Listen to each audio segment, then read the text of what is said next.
Okay, so in my world, we leave Exodus, Leviticus, and Deuteronomy for another episode with our wonderful Lord and His Son Jesus. So, we can go many places, like the promises of God being manifested in our lives.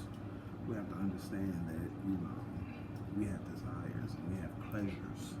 The things that you want in life are not too far, but, if it's something that's manifesting in a dream, or it's something that manifests in a vision, or if it's something that manifests in something that's going to take more of ourselves, in the Bible we see that, some things that we want, we can't get alone, and we find it in a higher power, which is God. And we see stories in the Bible, in Joshua and Judges, in First and Second Samuel, that God is a help. After God has given them the Ten Commandments and the proper ways on how to live this life, there is a promise from Genesis to make them a great nation that is fulfilled. And we see that this takes a lot of fighting. And we see that this takes a lot of dedication, and it takes a lot of sacrifice. But it also paints a picture that, God can fulfill your dreams and your desires by leading and guiding you. There are some things that we aren't equipped for. There are some things that we aren't able to picture in our minds. But when we see things, they're a lot bigger than we are. Like in First and Second Samuel, when Israel becomes a nation and they ask for a king. Now, when they ask for a king, there is a lot of preparation that needs to be done. And God does this with Samuel, a mighty man who loves God, a mighty man who takes care of himself, a mighty man who knows who he is, and a mighty man with power and strength to go out and have the proper discipline on the inside to watch a man rise to the top and become the people's champion.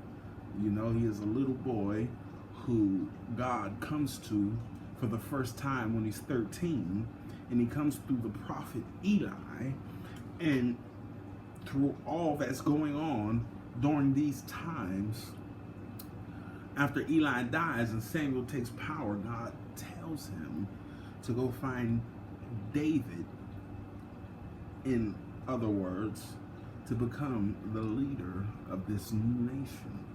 And there's a lot of fighting, and there's a lot of sacrifice, and there's a lot of bloodshed. So you can never forget that the things you want in life, the things that are going to make you happy, the things that are going to complete you, the things that are going to make you whole, the things that are going to help you be the best you, are always going to take something more than yourself, and that's the wisdom of God. People, I'm telling you, you need the wisdom of God, and you need to get the wisdom of God in Joshua, Judges, Ruth, First and Second Samuel, and you need to believe that the wisdom of God is more for you to reach in the sky and to set the standard. You are going to need the wisdom of God to back off the enemy. You are going to need the wisdom of God to lead you through some difficult times. I don't know what you got going on in your life. I don't know if you don't have any problems, or I don't know if you have any problems at all. But I know that you have desires. I know that you have fantasies. I know that you have problems, and it's going to take more than you to do it. Lean to the Holy Spirit. Lean to Jesus. God says that I have helping angels that will be a presence in the time of need. Get on your knees and just begin to pray. I say, because if God don't do it, the Comforter is going to do it. If the Comforter don't do it, God is going to send your mother to do it. If your mother don't do it, you can look next to you and you can find your brother, and he is going to be glad to help you. I said there are so many stories where people been outside and they've been needing some things, and God has come through them through a total stranger. You don't have to do it on your own. The promises of God are deep inside you, and it is going to take more than you. Lean not to your own understanding, and lean to the Holy Spirit for understanding, so that you can be more than a conqueror.